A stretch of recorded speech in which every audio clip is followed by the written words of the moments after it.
Bismillahirrahmanirrahim. Alhamdulillahirabbil alamin.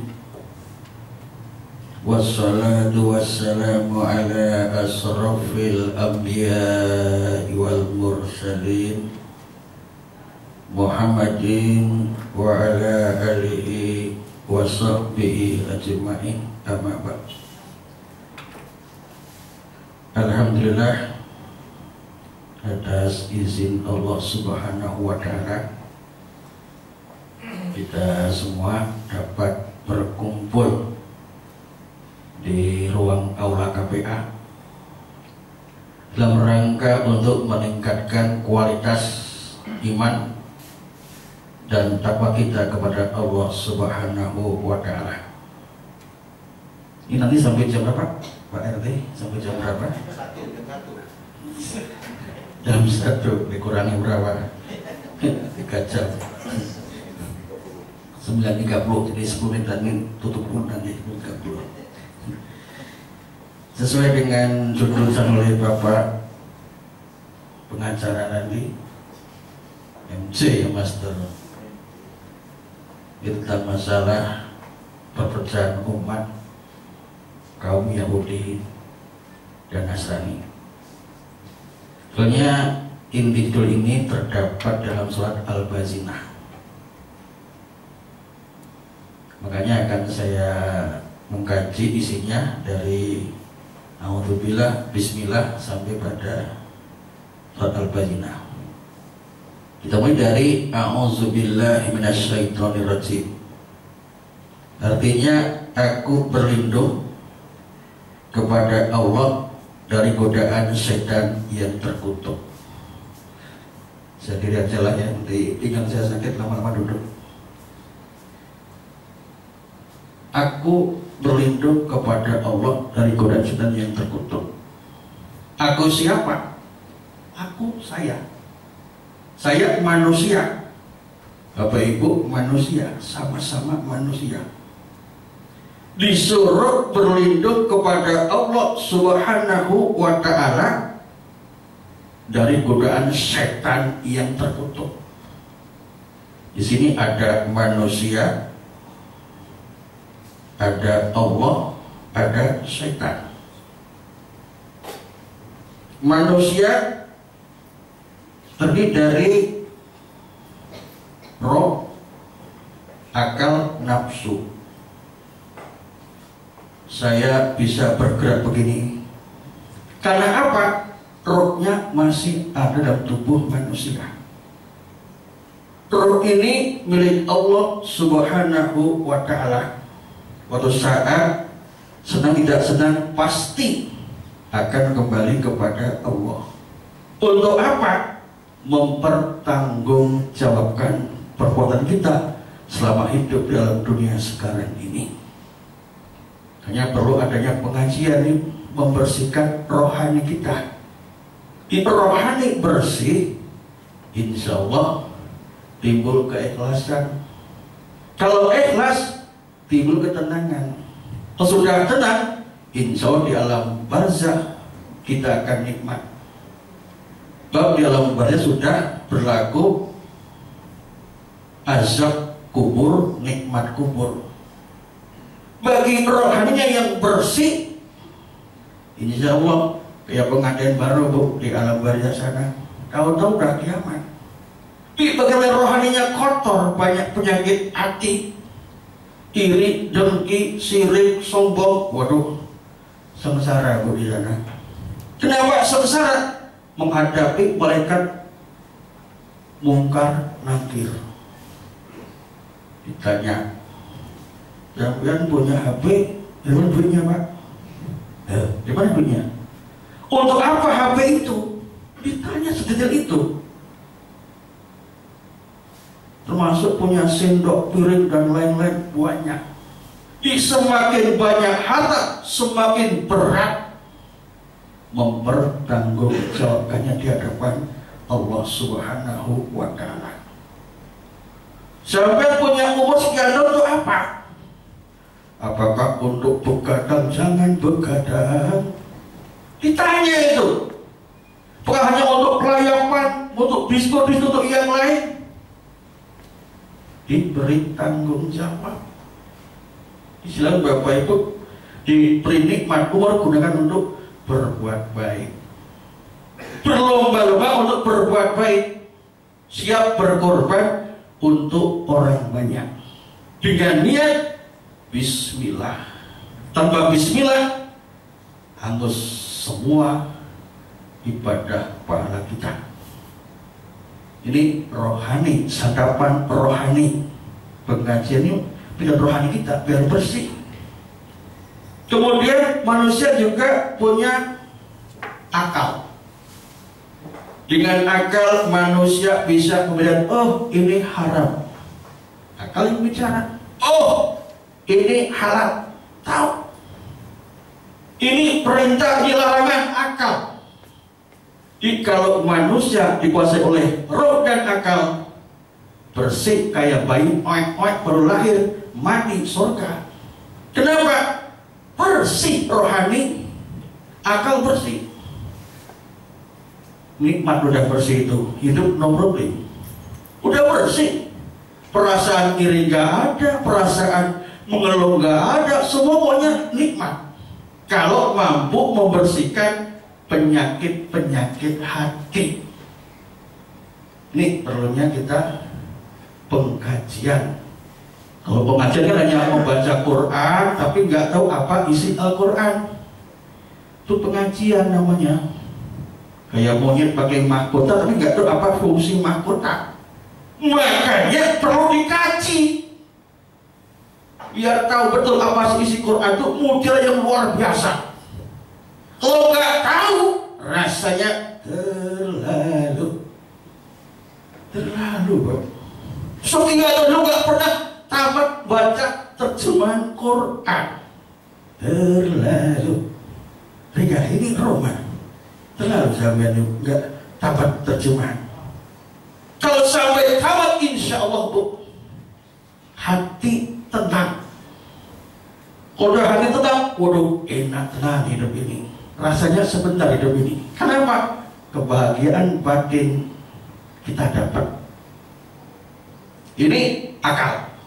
Kemudian manusia juga diberikan nafsu. Aduh, keinginan saya ingin laptop. Saya beli Dell. Lagi apa itu cuci gudang. Saya beli murah itu 2.400.000 cuci gudang. Dell besar itu lewat online itu. Nyampe di Surabaya ke sini. Kalau siapa punya nafsu. Nah, setan menggoda manusia lewat bisikan-bisikan nafsu. Setan yang berusaha menggoda manusia dengan berbagai macam cara. Karena setan dendam. Kenapa dendam? Dulu waktu di surga, para malaikat kumpul sini dong. Iblis kumpul sini. Ada apa ya Allah? Sengaja saya mengumpulkan sampean ngasih informasi bahwa saya akan menciptakan manusia. Tuh manusia itu, manusia, terlalu. Ini manusia. Malaikat iblis sujud kepada manusia si Adam ini. Malaikat sujud semua. Sujud dalam arti tanda hormat. Arti hormatnya hormat malaikat. Oi, iblis sini dong. Ada apa? Sujud. Sorry. Kenapa sorry? Saya kan duluan malaikat di surga, duluan ada dia baru kemarin. Kalau orang yang terus sujud nggak mau. Makanya Allah murka. Kalau kamu setan nggak mau sujud, iblis keluar sana. Bentak oleh Allah, marah, murka betul. Waduh, jengkel si iblis ini. Ini gara-gara sampean saya diusir nih. Awas lo.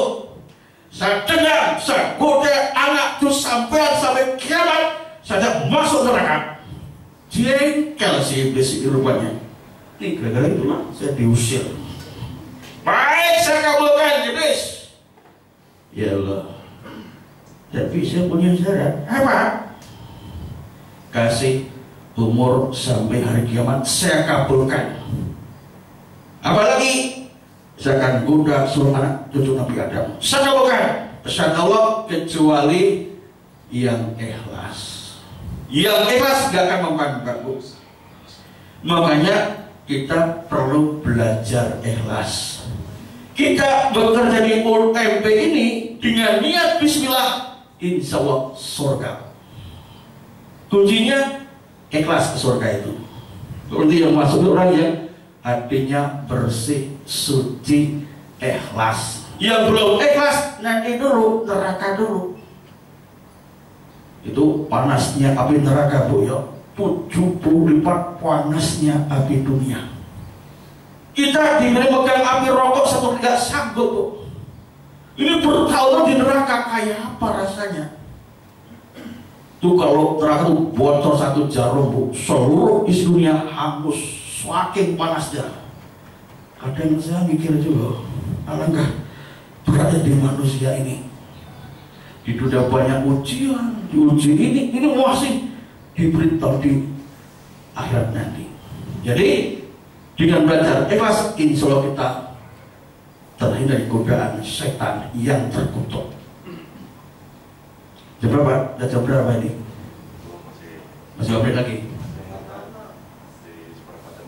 Masih seperempat jam lagi Bu ya. Ya mudah-mudahan Bapak Ibu masih sanggup. Tapi kalau lama duduk, pinggangnya Bu di belakang Bu. Iya. Maklum dah mulai sebetulnya banyak penyakit reumatik, asam urat, darah tinggi, kepala pening, waduh, numpuk semua tangga numpuk, waduh, tambah mumet, jelimet. Pendidikan belajar ikhlas Allah, no problem, bisa diatasi semuanya. Ini jadi manusia, Allah, setan.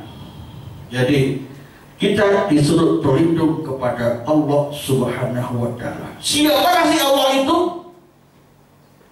Malikinas, Raja manusia, Ilahinas, sesembahan manusia. Kita sebagai manusia disuruh berlindung kepada Allah karena Allah serba maha. Serba maha. Allahu Somad, Allah tempat bergantung makhluknya. Seluruh makhluk bergantung kepada Allah. Maka sembahlah Allah kalau ingin selamat. Kalau orang Nasrani Yahudi itu nggak mau menyembah Allah, Allah nyari Tuhan sendiri. Terlalu itu. Ini jadi kita sebelum membaca Quran disuruh membaca a'udzubillahi minasyaitonir rajim. Asyaiton yang jauh dari rahmat, jauh dari kebaikan, jauh dari Allah, dekat dengan neraka. Dengan bacaan ini insya Allah kita terhindar dari godaan setan yang terkutuk. Jadi Bapak Ibu diterapkan sebelum kita membaca Al-Quran. Jadi kalau kita baca tidak hanya Arabnya, kita kaji terjemahnya, syukur tafsirnya. Jadi tiap kita baca, iman kita bertambah, hati semakin tenang, hidup semakin bahagia. No problem Bu. Kalau mau dekat dengan Al-Quran, kita hanya membaca saja nggak ada pengaruhnya.